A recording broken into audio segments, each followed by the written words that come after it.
¿Qué tal, amigos de Empresar? Muy buen día, muy buenas tardes. Nos encontramos grabando un capítulo más de este proyecto que surge por y para ustedes con el objetivo de crecer en comunidad. Nos encontramos grabando desde la Ciudad de México y estamos en las instalaciones de un consultorio de la licenciada Yasmín Fuentes Montpellier, que es una experta en el tema que vamos a tratar. Y el día de hoy vamos a platicar de alineación parental. ¿Cómo estás, Yasmín? Hola, Alex, ¿cómo estás? Buenas tardes. Muy buenas tardes, Yasmín. Y antes que nada quiero agradecerte, porque platicábamos un poquito fuera de cámara, que tenemos 1 año y medio siguiéndote. Eres una mujer muy talentosa que has estudiado mucho el tema de alineación parental, el tema de violencia vicaria, y te has especializado en los últimos 20 años de todo esto, ¿no? Entonces, era para nosotros muy importante poder platicar contigo de estos temas que están tan en boga, desafortunadamente, ¿no? Y que gracias a tu carrera profesional, pues tienes mucho contexto y mucha información que es muy importante platicar con las audiencias. Entonces, empecemos y platícanos, ¿quién es Yasmín? Bueno, pues soy una mujer muy trabajadora, como la mayoría de las mujeres que así somos. Soy psicóloga clínica de formación, soy psicóloga forense también por necesidad de trabajar en todos estos temas, trabajando con el sistema de justicia. Soy maestra en victimología, soy también docente a nivel medio superior y bueno, me encanta el comportamiento humano. De verdad, por eso me incliné por la psicología hasta el día de hoy. Creo que el comportamiento humano es muy complejo, es fascinante. Todos sus cambios, todo su avance madurativo y todo el impacto que puede tener un ser humano a través de lo que vive y sus experiencias. Y es por eso que pues me fui por el área clínica, ¿no? Ayudar a la persona con esos problemas. Pero bueno, la vida, las necesidades de la gente me ha llevado al tema forense, al tema legal. Y al día de hoy pues estoy en esto, siguiendo, preparándome para poder brindar ayuda a la gente que necesita esa contención, esa guía, ese fortalecimiento para generar mejores estilos de vida, mejor forma de vivir. En el 2004 empiezas tú con la terapia normal, psicológica, conductual. Y la vida te fue llevando a poder atender a niños, ¿no? En su momento llegaste a atender a más de 1,500 niños por año. Y llegaste a atender a grupos de 15 niños para poder orientarlos, capacitarlos. Y fue quizá en ese momento donde empieza tu inquietud y entender lo que estaba pasando con esta nueva sociedad, ¿no? O sea, cómo poder entender que gran parte de los temas conductuales de los niños se originan desde casa, ¿no? Y eso te orilló a ti a irte especializando, ¿no?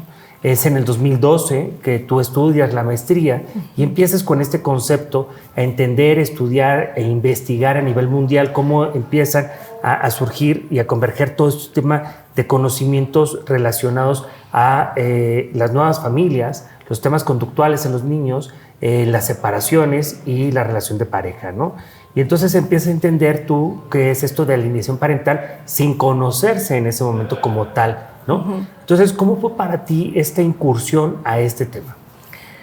Como bien dices, empecé en los servicios médicos delegacionales en su momento, en el cual, bueno, el servicio siempre estaba saturado y empecé a hacer diagnóstico primero, qué requería la sociedad, qué requería la gente en ese momento, y lo más que había las necesidades eran problemas de lenguaje, problemas de aprendizaje, problemas motrices.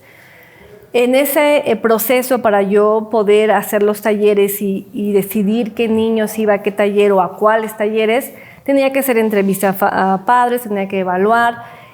Y es como empiezo a detectar que los problemas en un mayor porcentaje viene de casa, viene por problemas familiares, por problemas de los padres o por algún contexto educativo, social, que esté impactando en la salud de los niños y que se ve reflejado en problemas de aprendizaje, en problemas de lenguaje, en problemas hasta llegando a ser hasta problemas en algunos puntos motrices. Es así como hago esa diferencia de talleres para dar ese servicio. En las entrevistas, en las pláticas, que también a la par daba esta terapia con los papás, pues había este problema de las separaciones, de los conflictos en cuanto al acuerdo, de cómo continuar la educación de los hijos de alguna forma como papá y mamá, ya no como pareja, pero existe este desacuerdo. Me parece que en especial las personas, los adultos, a veces perdemos la forma de resolver conflictos, perdemos el objetivo de lo principal que son los hijos, el bienestar. Ya cuando eres papá, el principal objetivo debe ser el bienestar de tus hijos, ya que ellos están en un tránsito de desarrollo que requieren esa contención, que requieren ese espacio seguro, porque de esas experiencias se formará su personalidad, ¿no? Su carácter, y es fundamental. Entonces empiezo a trabajar, incursiono en toda la parte forense en el 2009 y ya con jueces empiezo a trabajar el tema de alienación parental, ¿no? De esta situación en cual había esta manipulación por parte de algún adulto, sea un papá, sea la mamá, que provocaba una afectación mayor en los hijos. Ya de por sí el tema de una separación puede a veces afectar. Es un tema traumático. ¿No? Claro, y más si como adultos no estamos dispuestos a resolver de la mejor manera el conflicto. Entonces empiezo a trabajar estos temas ya a nivel de juzgado, con jueces, con casos, que venía este tema de esta manipulación, esta alienación parental, que casi no se entendía, que al final tiene que ver también con temas culturales, con un tema también de educación, en fin, pero ya sonaba en México y en los juicios de controversia familiar en especial. Lamentablemente, como bien mencionas, como sabemos en nuestro país y a nivel mundial, el tema de los divorcios han venido en incremento, ¿no? Uh-huh. Y eso desafortunadamente no ha venido con una mejor cultura por parte de nosotros los adultos, ¿no? Uh-huh. Y desafortunadamente en el momento de separarnos, como bien dice el dicho, es cuando conoces a tu pareja, ¿no? Y muchos adultos cuando nos separamos, pues cometemos el error de usar a los hijos como moneda de cambio, ¿no? Y no estamos realmente sensibilizándonos como adultos de la situación que están viviendo los menores de edad, nuestros hijos. Y como tú lo mencionabas hace un momento, pues el deber ser de toda pareja que tiene ya hijos, que por lo tanto somos padres de familia, debería de ser lo primordial, el bienestar o salvaguardar el bienestar físico y emocional de los niños. Pero esto no es así, ¿no? Uh-huh. Yo creo que lo primero que deberíamos hacer, por lo menos en México y sin duda en otros países, es deberían de capacitarnos, deberían de psicoanalizarnos a las parejas que nos vamos a divorciar para poder entender o ayudarnos a entender el divorcio, que como dices tú, desde primera instancia es un tema traumático o complicado o conflictivo por todas las vertientes que puede ser una separación, para poder como pareja y ya como expareja poder ayudar a los niños. Pero esto no es así, ¿no? No sucede, y creo que debería ser desde antes, cuando tú decides unirte a alguien, debería ser esa intervención, ¿no? Ese acompañamiento por parte de la salud mental, para saber si realmente, ¿cuál es la intención, pues, de casarte? Mucha gente se une o se casa, pero con la intención solamente de tal vez cubrir alguna carencia, ¿no? Tal vez no alguna fantasía, pero no con la intención de realmente ir por más, por mejor, en ese sentido, no por más en cantidad, sino por mejorar, por ayudar al otro. No, realmente la mayoría de la gente que decide casarse no lo hace en ese objetivo, lo hace con un tema cultural de la soledad, el deber ser. Del deber ser. Y ya hay una historia, digamos, desde esa unión, ya con un conflicto. Cuando vienen los hijos se incrementa, porque la mayoría también tienen hijos porque también se les va la edad, porque pues ha de ser bonito tener un bebé, porque pues qué van a decir si no tengo hijos. O sea, hay muchas respuestas que vienen detrás de una decisión de tener hijos, que no siempre es la de voy a dar vida, me voy a preparar desde físicamente, emocional, y voy a entender que ese ser que le voy a dar vida en conjunto con alguien más, vamos a apostarle a un bienestar emocional y mental de ese ser. Pocas veces se plantean realmente esa situación para tener un hijo, o nunca. Entonces, ¿qué sucede? Que si ya hay un conflicto desde antes para la unión, es decir, me caso porque ya se me hace tarde y porque ya tengo 8 años de novio y ya merece que me case. Ajá.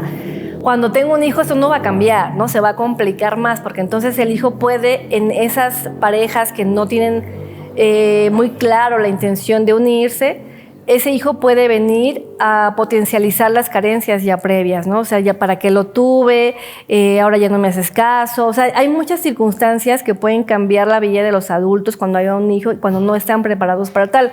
El hecho de que podamos dar vida, hombres y mujeres, porque al final lo damos, no quiere decir que lo tengamos que hacer. Claro. O que estemos listos para hacerlo. Entonces, hasta el día de hoy todavía, pues en México nos falta ese trabajo. Debería también esas materias en las escuelas, como la materia cívica que cada vez la están quitando, debería de entenderse que hay un trabajo de salud mental y que para hacer un proyecto de vida, para trabajar como desde la autosuficiencia, antes de poderme unir a alguien más, para entender que lo que generemos sea para un bienestar. Ahorita que te escucho, me surge una duda. Muchas veces cuando nos unimos en pareja, pues estamos en una edad muy temprana, somos muy jóvenes y tenemos inexperiencias. Pero quizá a muchos nos ha pasado que cuando te unes en matrimonio, pues tu pareja o tú mismo estás en una situación diferente, ¿no? Y mostramos lo mejor de nosotros en la relación, en el noviazgo, y cuando te casas, pues pareciera ser que tenemos los mismos fines y las mismas afinidades, gustos y demás. ¿En qué momento existe algún estudio o alguna situación que detone alguna patología en algún miembro en alguna de las parejas? Mira, siempre hay rasgos previos. Nada sucede de repente. Sí, o sea, nadie va a casarse y después en la mañana se convierte en un sociópata, ¿no? O ya de un día a otro ya te dejé de querer. Todo es un proceso. El pensar que pasa de un día para otro es un pensamiento mágico, un poco fantasioso. Entonces, yo veo en el consultorio muchos hombres y mujeres que unen sus vidas, pero ya eligiendo su pareja, pero ya con diversas problemáticas. Es decir, ya en el noviazgo ya había violencia, ya había temas fuertes de adicciones, había temas ya de problemas con la familia de la novia o del novio. Es decir, ya venían con una historia de disfuncionalidad y el hombre o la mujer empieza a fantasear diciendo conmigo va a ser distinto, yo la voy a rescatar, yo lo voy a cuidar. O sea, en lugar de enfrentar o confrontar nuestra realidad tal cual, se empieza a fantasear que con el matrimonio se va a solucionar o con la llegada de un hijo. Y como ya viene una problemática previa, el estado de un tercero puede detonar la problemática existente, porque no es lo mismo el berrinche del adulto sin un hijo presente que el berrinche del adulto con un hijo presente. O sea, pareciera que a veces, aunque hay adultos con hijos, siguen estando emocionalmente inmaduros, pero ahora a cargo de hijos. Sí, claro. Entonces eso es lo que se vuelve cada vez más complejo, pero ya viene una historia. Más delicado. Todas las historias de divorcios conflictivos traen una línea, una historia de problemática anterior. Nada es de... Hay mucha gente que le preguntas, ¿qué fue lo que te llevó a la ruptura? Y cuando te dicen, no sé, sabes que hay un problema, sabes que hay una negación, ¿no? No sé, hay gente, no sé, todo era bien, pero algún día no sé qué pasó. Eso es falso, es simplemente un mecanismo de defensa. Sí hay señales, sí hay avisos. La mayoría ya cuando está en un proceso terapéutico se da cuenta, pues la verdad es que sí la quería rescatar. O sea, sí tenía problemas con la mamá, sí la corrían, sí le pegaban, pero yo dije, pues conmigo va a ser diferente. O al revés, ¿no? Pues sí era mentiroso, sí no era tan responsable, pero me hablaba tan lindo, pero es que era tan amoroso. Entonces dejamos de ver esas señales, hombres y mujeres, y decidimos que el casamiento va a ser la varita mágica que va a cambiar nuestra posición o la situación, y eso no sucede. No. Entonces nos damos cuenta que se potencializa y que ahora el problema es que hay un tercero que va a pagar con mayor medida las consecuencias de esas ausencias de salud mental. Sí, luego en muchas ocasiones en la relación existe mucha manipulación por parte de uno de los dos, ¿no? Y a veces esa manipulación pues lo evade la persona que es manipulada, porque no, es que es su forma de quererme, ¿no? Es que ella es así o él es así, ¿no? Entonces empieza uno a autojustificar y a no reconocer, como tú bien dices, las señales que se van dando en la relación, y sin duda cuando tienes hijos, pues eso se potencializa. Sí, y se vuelven estilos de crianza, se vuelven cosas invisibles, es así como dijiste. Vemos que hay hombres o mujeres controladoras, ¿no? Que empieza a haber esos chantajes de si no vienes no me quieres, de si no me compras no me amas. Empieza a haber ese juego de chantaje y se empieza a justificar. Es que es sensible, es que sí es un poquito mimada, en fin. Es que su casa no tuvo esto. Ajá, entonces justificamos, dicen por ahí, el autoengaño empieza desde nosotros. Totalmente. Como tal, no me engañó el otro. Para que ese otro me engañara, yo me autoengañé primero. ¿Por qué? Porque empiezo a no ver esas señales y a justificar, ¿no? Viene cansado, bueno, es así, me controla, pero porque me quiere, por eso le gusta saber dónde estoy, por eso me pide ubicación, por eso me pide fotos, pero porque me quiere, no es porque sea controlador, solamente es porque me quiere. Y al revés, bueno, me hace celos, me esculca, pero es que le importo. Entonces confundimos esas prácticas y se vuelven hábitos, se vuelven estilos de vida. En ese sentido, Yasmín, ¿cómo, voy a hacerlo previo ahorita al tema de la alienación parental, pero cómo cuando una pareja se encuentre en esos tipos de situaciones, cuáles serían estos factores, de acuerdo a tu experiencia, cuáles serían estos factores de alerta en la pareja para poder trabajarlos previamente a tener hijos? ¿No? Pues mira, son yo creo que múltiples factores, pero en general cuando estás de novio y ese novio, esa novia te origina o te causa, te detona ansiedad, ya es una red flags. Porque eso se ve mucho en los noviazgos de jóvenes, ¿no? La ansiedad, ¿por qué no me llamaste? ¿Por qué no me dijiste, no me mandaste ubicación? ¿Por qué hablaste con el amigo que me cae mal? Es decir, cuando te produce un estado alterado, que no es ese estado de felicidad y te produce un estado de desajuste que te lleva tal vez a tomar algún alcohol, que te lleva a aislarte, que te lleva a hacer cosas no funcionales para tu vida, ya son focos rojos, ya son los red flags que te dice, ahí hay algo, ¿no? O cuando dejas de ser tú, ¿no? O sea, cuando dejas de hacer algún deporte o visitar a algunos amigos o visitar a tu familia. Es pues parte, también, ¿no? Ya. Porque es para que no se enoje, entonces ya no voy a correr, ¿no? Para que no se moleste, entonces no salgo con mis amigas. Sí. Para que no se enoje, entonces ya...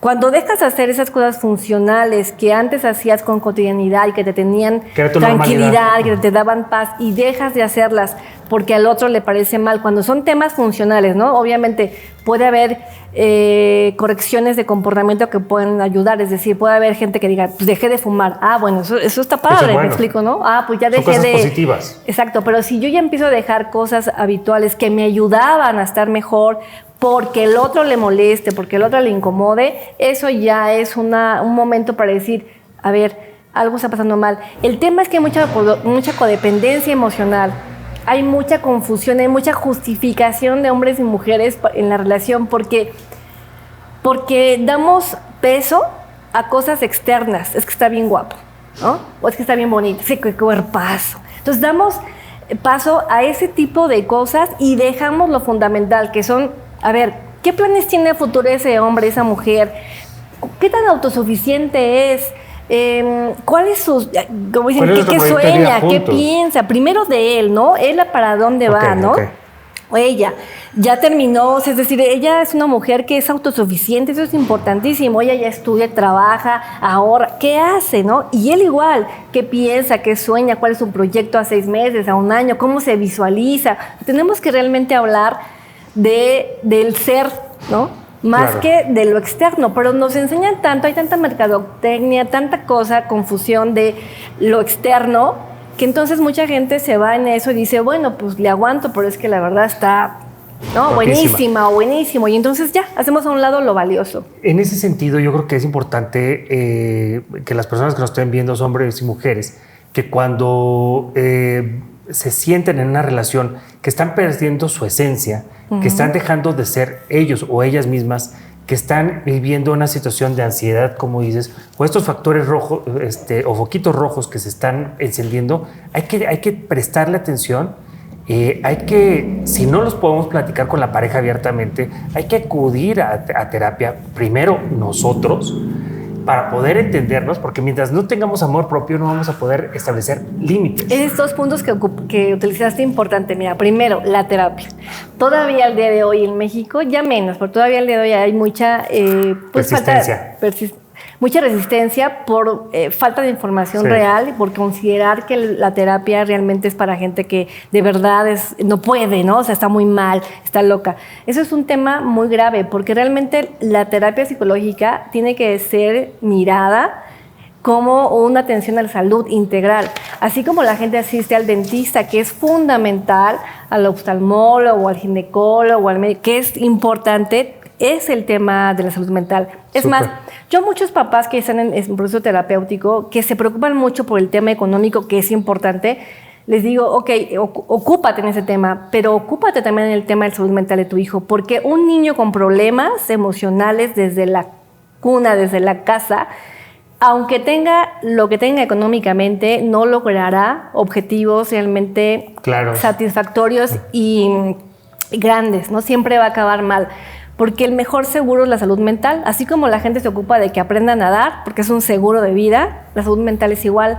Un niño con una salud mental estable va a lograr mucho más que aquel que se le dé la herencia económica, pero no tenga una salud mental. Sí, los que somos padres debemos entender que debemos de ayudar a nuestros hijos a controlar sus emociones, a hablar de sus emociones, a decir qué les gusta, qué no les gusta, a no ponerles de, no, tú no llores, no esto, no lo otro, o sea, no, a ver, vivir las emociones, ¿no? Porque pues a nuestra generación nos controlaban muchas cosas, no llores, no llores enfrente de tal, ¿no? Y más como varones, ¿no? O sea, hemos crecido en una cultura, sobre todo en México, de limitar las emociones y de no afrontar las emociones. Entonces eso pues no es correcto y no es sano. Y eso lo estamos viviendo ahorita cuando te separas, ¿entiendes? Empiezas a vivir una situación, una vorágine de sentimientos y de emociones que si no aprendemos a contener, a hablar, pero sobre todo a entendernos y a amarnos personalmente, pues sí nos llevan de baile, ¿no? Sí, es que además el tema cultural que estás hablando, como es el no llores, ¿no? Tiene que ver, y eso es un tema muy profundo, pero tiene que ver con un sistema de violencia que se genera a través de los estados. Es decir, cualquier estado del que se hable, pues se funda a través de la violencia. Es decir, yo gobierno y tú eres gobernado. Y si no te gusta, a ver cómo nos va. O sea, la guerra, el sistema militar, todo eso se funda a través de la violencia. Entonces, dice ahí Rita Segat hace rato, hay una demostración que se le exige al hombre, una demostración de la masculinidad, en donde tiene que ser fuerte, ¿no? Tiene que no llorar. Entonces le enseñas al niño que no llore. Y ese tipo de cosas también se hacen porque al final, pues la mujer también forma parte de todo este sistema para decirle, pues tú no llores, tú sí puedes llorar como niña, tú no como niño, pero porque tú eres hombre y fuerte. Y al final al niño le damos la arma para que juegue, ¿no? A la pistolita, y a la niña le damos la muñequita. Y sucede que también eso es parte de un sistema de Estado, ¿no? En donde el niño tiene que aspirar también a ser soldado y a matar. O sea, es un sistema que a veces no lo vemos y creemos que solamente es la familia, pero se sustenta por toda una política de Estado. Pero bueno, hablaste sobre cómo a los niños hay que hacer que reconozcan sus emociones. Eso es fundamental. Que reconozca cómo se siente, ¿no? Que no reprimirlos, que reconozca que tiene, que indague en él. Que yo les digo a mis pacientes que el mejor discurso es el diálogo interno. De verdad, si nosotros no hablamos con nosotros de a ver qué tengo, qué quiero, qué me pasa, qué necesito, si no tengo ese discurso y ese hábito de hablarme a mí, de reconocer qué me duele física, internamente, entonces no voy a poder jamás trabajarlo. Entonces es importantísimo que reconozcamos qué tenemos, qué sentimos, qué queremos, y después de eso hacer ese alto para entonces que nos enseñen cuando uno es niño esa guía para ver, ok, entonces ya sabes lo que tienes, ya reconoces, ahora vamos a ver cómo logramos otro estado, cómo logramos obtener un beneficio, es decir, cómo resolvemos conflictos. Porque ¿qué sucede con la gente que está atrapada en conflictos de divorcio, como lo mencioné? No saben, no quieren, se niegan a resolver problemas de la manera más eficiente. Se vuelve yo así lo quiero, y si no lo tengo así, entonces la violencia. ¿Por qué? Porque cuando no se enseña a reconocer las emociones, entonces voy a ser un adulto que voy a evadir, y que en el momento que alguien me diga, oye, yo creo que tú estás enojándote de más, voy a enojarme más porque tú te atreves a decirme eso, entonces voy a poner la violencia, que es el único medio que me han enseñado, sea pasiva o sea activa, voy a poner esa violencia como medio de comunicación, que no me comunico nada, pero de protección, para que entonces no me diga nadie nada que no me gusta escuchar. Y eso desafortunadamente viene aunado ese tipo de conductas que estás mencionando viene aunado a un no reconocimiento, ¿no? de mis conductas, de mis errores, identificar lo que estoy viviendo y estoy afrontando, no saber negociar, no saber escuchar, pero desafortunadamente hombres y mujeres de repente también caemos con abogados que vienen en lugar de ayudarnos a contener y a limitar esas situaciones o emociones, vienen a extrapolar esa situación y entonces haces que estés hablando con tu expareja en una situación psicópata, con psicologías o psicopatías que vienen arrastrando y que se generan cada vez más barreras que van a impedir la comunicación entre los dos padres y eso va a afectar sin duda alguna a los hijos, ¿no? Y desafortunadamente el sistema legal no está preparado para eso. Mira, yo creo que los abogados, bueno, más bien, a los abogados se les enseña en la formación de tienes que ganar. O sea, es ganar o perder, ¿no? No se les enseña a negociar como tal a otra cosa, es ganar. Entonces, yo creo que los abogados traen tan introyectado ese concepto que creen que van a ganar a toda costa porque si no, entonces son malos ellos como abogados, ¿no? Entonces soy perdedor. De hecho, por eso también en la justicia alternativa en México a veces no funciona tanto, pero no porque no funcione como tal la propuesta. Ahí está el Centro de Mediación Alternativa, tenemos nuestro Centro de Mediación. No funciona como tal porque el abogado dice no, o sea, el abogado está acostumbrado al conflicto, no está acostumbrado al pleito, ese es su medio y su mentalidad es tengo que ganar. Claro. ¿Cómo? Bajo cualquier argumento o elemento. Ahora, si entonces llegan papás o hombres o mujeres, quien sea, que traen también el conflicto, ¿no? Ya como una forma de hábito, van a buscar a un abogado conflictivo, porque ese abogado que les diga, ¿sabe qué, señora o señor? No pierda el tiempo, no va a llegar a ningún lado, hagamos un acuerdo. No, los dejan a un no lado. le va a gustar, o sea, ¿qué le pasa? Yo lo que quiero y lo que busco es el conflicto. Entonces, si un abogado me dice, ¿qué quieres? Ah, pues yo lo quiero meter a la cárcel. Ok, vamos a buscar la forma, pero lo vamos a meter. Entonces, es el abogado que yo quiero. Exacto. Entonces, al final se junta el abogado que está acostumbrado al conflicto con el hombre o mujer, en fin, que también busca el conflicto. Sí. Entonces, tienes ahí la pareja perfecta para hacer y deshacer. Es más, muchas mujeres o hombres que están en eso acaban siendo parejas del abogado y de la abogada en turno.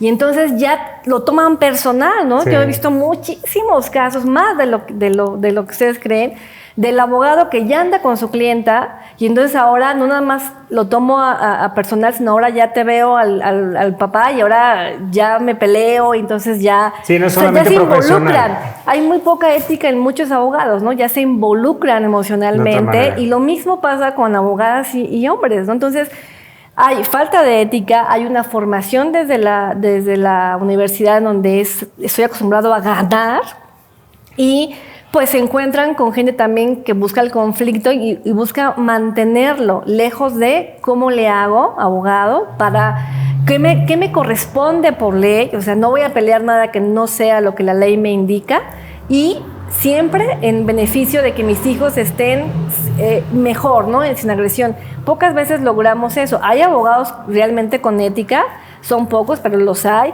Hay hombres y mujeres que también buscan un acuerdo antes de irse a pelear, pero bueno, de esos no siempre están en juzgados, porque en juzgado llegan a un sistema que ya está sobrepasado, que no se está dando solución. Cada juzgado, que tenemos más de 40 en el asunto familiar, solo en la Ciudad de México, cada juzgado ve más de 3,500 casos al año. Hagamos cuentas, cada juzgado se vuelven números, ya no eres Alex Ruiz, eres el 1500 diagonal 21 y pues es tanto ya el trabajo que se vuelve, es un procedimiento. Hay otra cosa, el sistema de justicia es un sistema de proceso, o sea, no es como tal de justicia, porque la justicia tiene que ver con la legalidad, es decir, ¿qué es legal y qué no es legal? No es que es justo y qué no es justo, porque realmente en un proceso legal va a ganar el que tenga una mejor estrategia, el que realmente muestre los mejores argumentos y tal vez no siempre es lo justo, pero es un proceso legal y es un proceso administrativo.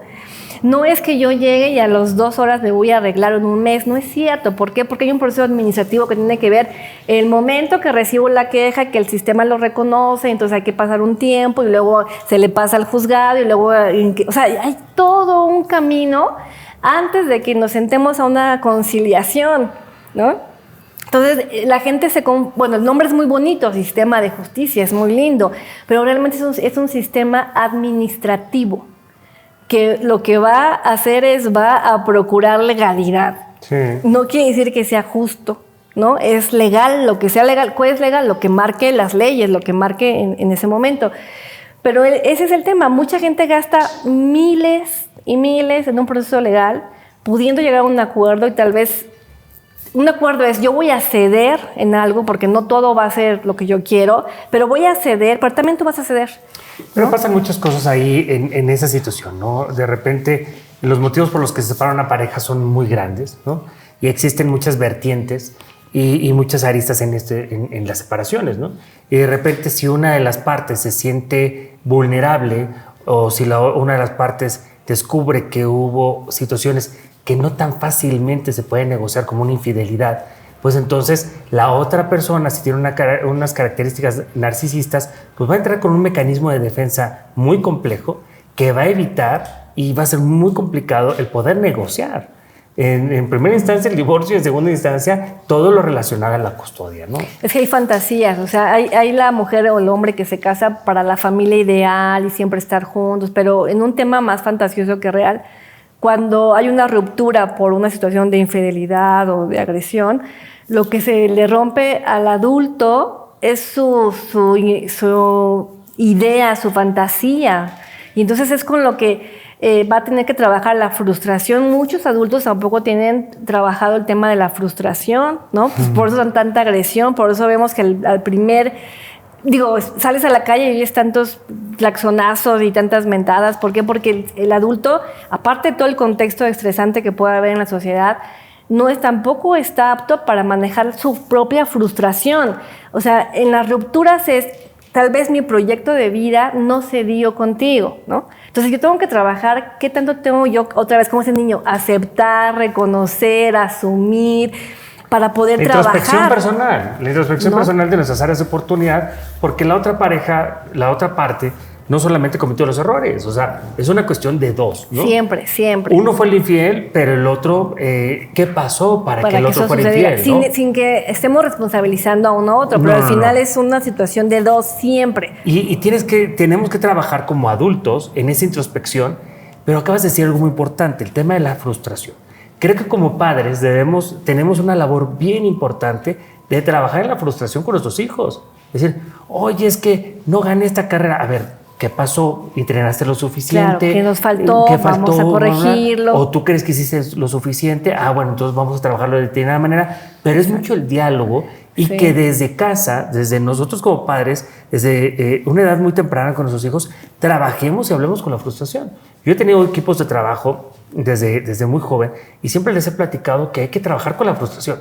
Hay días que te va a ir muy bien en ventas y hay días que te va a ir muy mal. Pero no porque el día que te fuiste muy bien eres el más fregón y el día que te fue mal eres el peor, ¿no? Y en eso es toda la vida. Cuando aprendemos a trabajar la frustración, estamos del otro lado. Y fíjate que eso es mucho trabajo por hacer, porque hay muchas, me ha tocado, ¿no? Mamás y papás, pero en general mamás, que a los hijos les aplauden todo. O sea, sí, claro. No sé, el maestro me cae mal porque es un tonto. Y en lugar de decir, a ver... ¿Por qué lo dices? Primero, ¿por qué? ¿En qué te basas? Es un adulto, es un maestro, él ya logra lo que tú todavía no logras, respeta.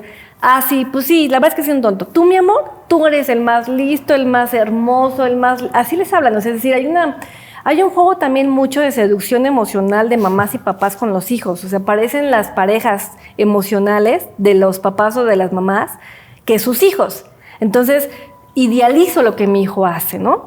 Y justifico lo que mi hija hace. Y no estoy preparando al adulto que se tope con la realidad, y eso tiene que ver con la frustración.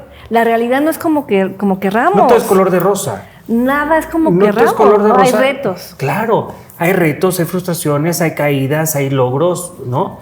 Pero también hay que entender que nosotros tenemos como sociedad una labor muy importante, porque cada vez más existe, y lo empezaste a hacer en la entrevista, existe un mundo ideal en donde desafortunadamente por las redes sociales, pues los niños creen que todo es color de rosa, ¿no? Y que es muy fácil ir a Disneylandia, o es muy fácil conseguir los tenis tal, o el juguete tal, o el videojuego tal, ¿no? Y todo tiene un costo, una labor, una función, un proceso, un esfuerzo que hay que nosotros como padres platicarlo y sensibilizar a nuestros hijos. Y dar el ejemplo también, porque a veces también queremos que el niño sea de 10 y yo como papá o mamá tengo 7. Entonces no puedo exigirle a mi hijo que dé un 10 cuando yo soy un papá o una mamá que no llego ni al 8.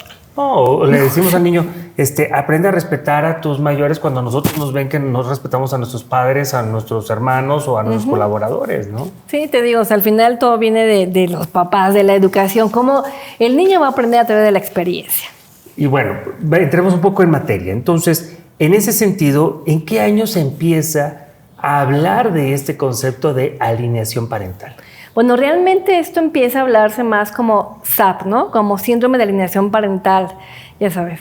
Y bueno, se hace toda una movimiento porque este psiquiatra que empieza a acuñar este término, síndrome de alineación parental, Richard Gardner, empieza a evidenciar que en los juzgados hay este tipo de problemáticas de manipulación por parte de algún progenitor hacia los hijos. Eso se vuelve una situación de que se vuelve hasta político porque empieza a haber negacionistas ante esta situación del SAP en su momento y donde su mayor argumento, sin argumento, es que el profesional que lo enunciaba tenía había creado ese concepto para justificar a hombres violentadores o para temas con la pedofilia. Curiosamente, este grupo negacionista que empieza con españoles, con argentinos, curiosamente uno de los más aguerridos, digamos, en contra del SAP, Jorge Corsi, argentino, lo toman como un gurú de la política de género. Él empieza a crear cátedra de violencia doméstica, en donde dice que efectivamente solamente los varones son los que violentan y por esto este concepto del SAP no lo reconocen porque viene a justificar a estos hombres violentadores y además pedófilos. Genera este movimiento, se le unen diversos españoles y chilenos, en fin, pero en especial él lo toman como el gurú de la política de género, migra la violencia doméstica, la violencia de género, lo llevan a hacer cátedra a España, es más, también aquí en México estuvo. Pero fíjate qué es lo que es mi línea de investigación que lo tengo sustentado. ¿Qué sucede con este grupo que se vuelve negacionista del SAP, del cual tristemente México toma sus panfletos, y digo panfletos porque realmente ellos mismos generan una revista, ¿no? Y a través de esa revista que generan, escriben lo que quieren, sin una revisión realmente científica. Sin bases y argumentos. Nada. Y donde esos dichos eran siempre enfocados en que la única víctima de la violencia doméstica era la mujer y el único que lo ejecutaba era el hombre.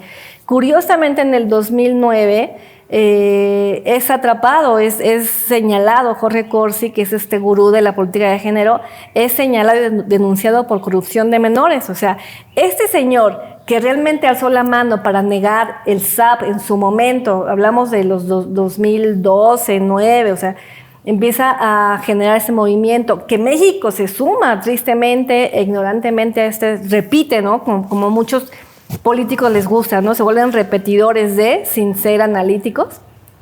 Y resulta que en el 2009 él es aprendido por él ser un pedófilo, tener un grupo de pedófilos, los boys lovers, comprobado. O sea, llega a un juicio de hecho breve por su víctima que ya había crecido, donde junto a varios gente también española metida en este grupo, y además ya era rastreado en España por estas actividades pedófilas y pederastas.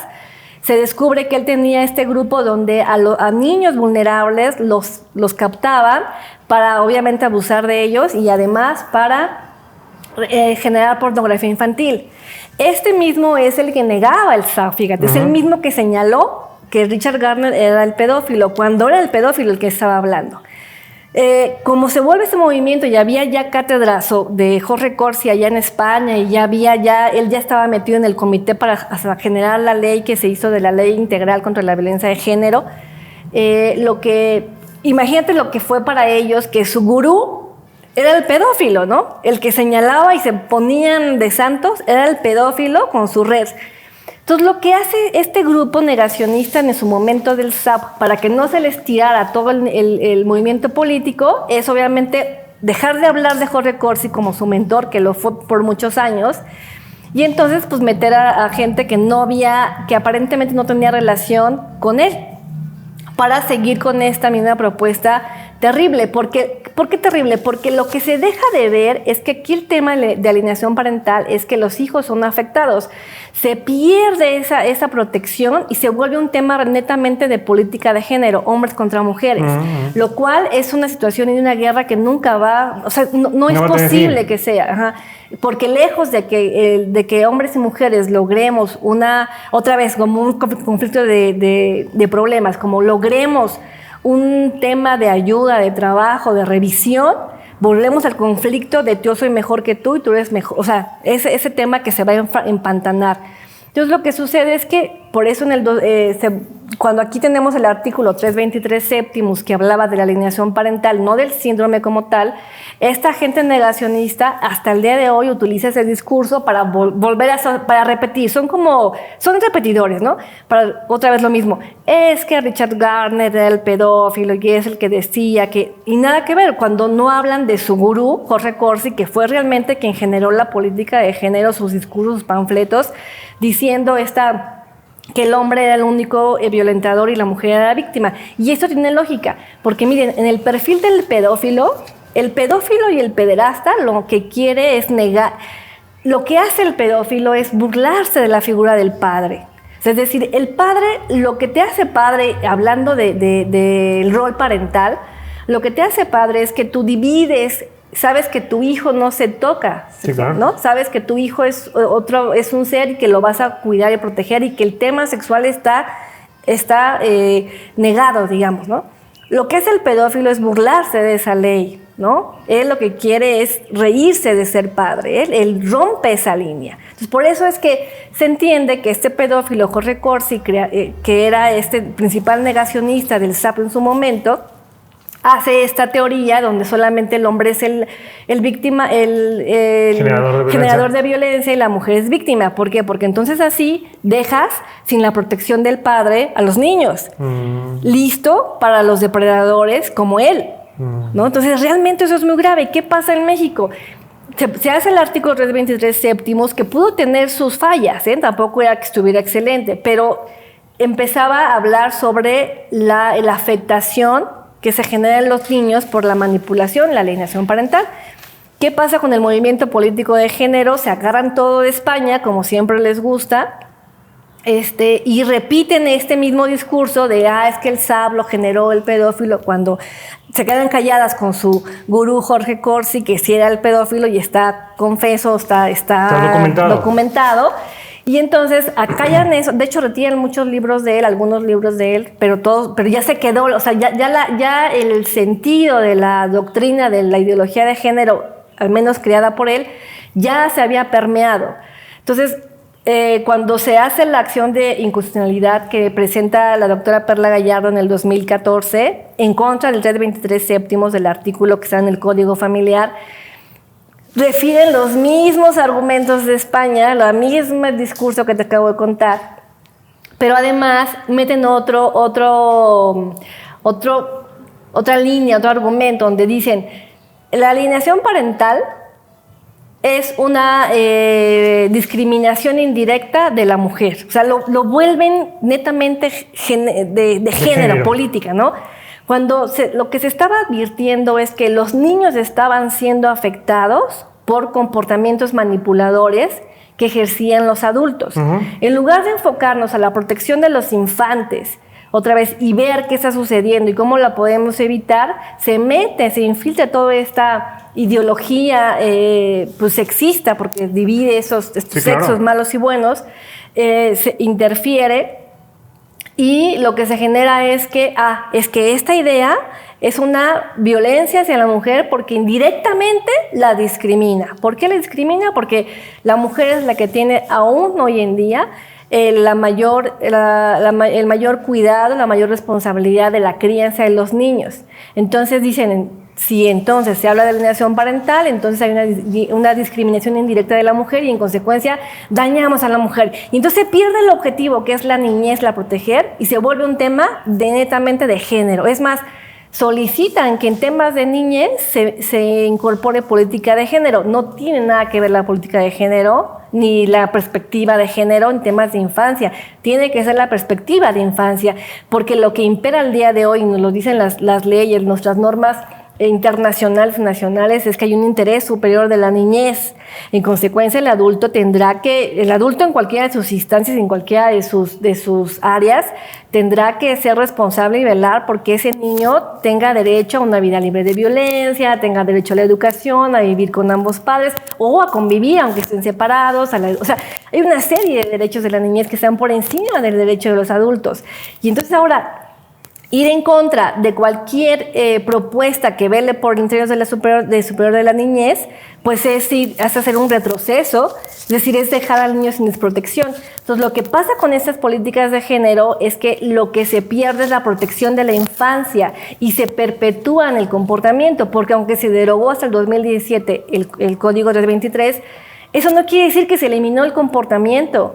No quiere decir que se haya eliminado ese tipo de conductas hacia los niños. Al contrario, ha aumentado. Sí, claro. Y además hasta migra. O sea, migra ese comportamiento ahora, lo que tenemos a este monstruo, a este Frankenstein de violencia vicaria, ¿no? Pero es una migración, no es lo mismo. Pero viene de esa migración de decir, no veo lo que al niño le pasa, no me interesa lo que está pasando al niño, a mi adulto, y entonces me voy con lo que me deje más, que es la política de género, que es lo que está en la agenda, que es lo que es la moda, que es lo que está abriendo más puertas, y entonces me voy. Pero se pierde de vista que el niño sigue afectado por las decisiones de los adultos, sigue siendo judicializado por años en un sistema administrativo llamado sistema de justicia, y que seguimos generando niños con problemas de salud mental, adultos en consecuencia con problemas y con patologías diversas. Es que lamentablemente es cierto, en el sentido de que por lo menos en México se habla mucho del interés superior del menor. Pero la realidad es que solamente eso es válido en la dialéctica, porque no existe eso. O sea, desafortunadamente, de unos años a la fecha, como tú bien lo mencionas, está basado todo en dichos y no en hechos.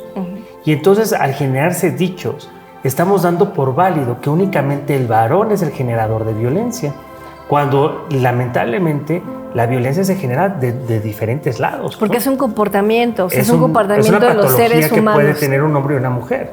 No solamente es el padre y también se genera por parte de la madre. Entonces, es una respuesta aprendida.